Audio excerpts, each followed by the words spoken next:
Hurmatli kuzatuvchilar, hozir sizlar bilan bel og'rig'i, ya'ni grijada qanday klinik belgilar kuzatilishini ko'rib chiqamiz. Asosan og'riq bel sohasida, turli nuqtalarda kuzatiladi. Og'riqning kelib chiqish ildizi beldagi umurtqa bilan bog'liq.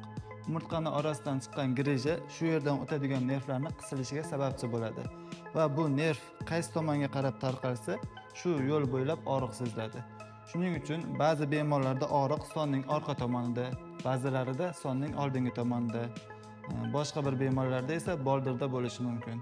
Bel va oyoq sohasidagi og'riqlarning eng asosiy sababi grija hisoblanadi.